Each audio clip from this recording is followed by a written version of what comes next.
Hello, everybody. Thank you for tuning in. Got some great things to talk about today. The topic today is showing our femininity at work. Femininity. That's even hard to say, nonetheless, do it, right? What do I mean by that? So, most work settings are powered by a masculine energy. Very necessary to get done all the tasks that need to be done. The processes, the figuring out, the leading and making decisions by the brain, the head, the end result, the analytics. That's all a masculine energy and very much needed. Sometimes we get a little too stuck in that masculine energy and we lose out on some of the feminine traits to add some balance. So what I would like to pose today is a what if. I love what if questions.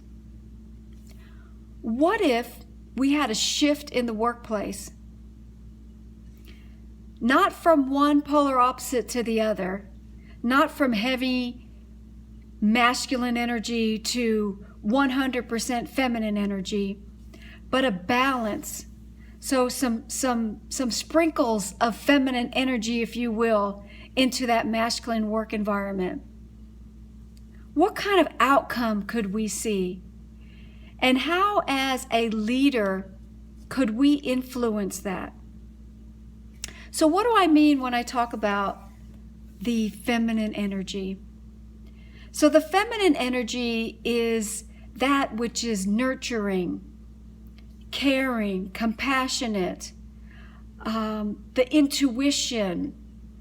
That's more leading from the heart. So imagine the fullness and the richness you could get if we had a more balance with the masculine energy from the head to the feminine energy with the heart. If we could marry those two, what could be the possibilities of that outcome? So how do we get there? How do we turn the corner on this being that is really calling us right now at this time? I truly believe that we are going through just the beginning stages. We've got some things percolating underneath that are just going through these wonderful changes, and the time is ripe for that feminine energy to come forward. And that's where the leaders today can impact that. So how do we do that? How do we make that shift? Well, it starts with us. It always starts with us. I have to take my own personal responsibility in this as well.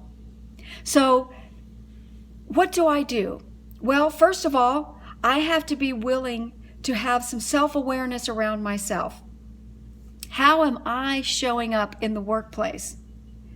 Am I confronting tasks from the head or from the heart? Is it more dominant from the head, kind of sort of from the heart, or is there a balance? So I have to be aware. I have to be willing to have some self-awareness, some self-development, so I'm open and awake to that concept in general. How am I working on myself to show up in that arena when I'm at work? The second point as a leader that we can look at, besides the self-development and self-awareness, is the being vulnerable. Now, I have done many trainings on leadership training, and I kind of get a few grumbles in the room when I start talking about vulnerability. I think we're having a shift, but sometimes the first reaction is that I can't be vulnerable as a leader. Nobody will respect me. They'll walk all over me. They'll think that I'm weak or soft. And that's kind of some old school thinking. That really doesn't apply anymore. In fact, what I have noticed is that when we embrace that and when we model that it gives permission to other people to be vulnerable. So what does it look like to be vulnerable? It means that you don't have to walk around all tight. I'm the leader, so I can't have any problems, any issues, any feelings. I have to kind of put this mask on. And that's just simply not true. The more that you show up as yourself, as a human being, hey, this is me, a human being. Some days I have awesome days, some days, but I'm still going to show up every day as myself. I don't have to make any excuses. I don't have to hide anything. I just show up as myself. And I'm also very willing to share my own experiences, my own story with people if it's appropriate to help them feel more comfortable, more safe in their sharing. This is particularly beneficial if you're dealing with an employee or another person that with an issue. You know, as soon as we open our heart, that gives 100% permission to that other person to acquiesce and open their heart. And when you get down to that ground level, that's where the healing starts. And that's really what we're talking about. I know a lot of times we feel like work is about the work. We get to work, we work our 9 to 5, which most people don't work 9 to 5. They're working 40, 45, 50, 55 hours.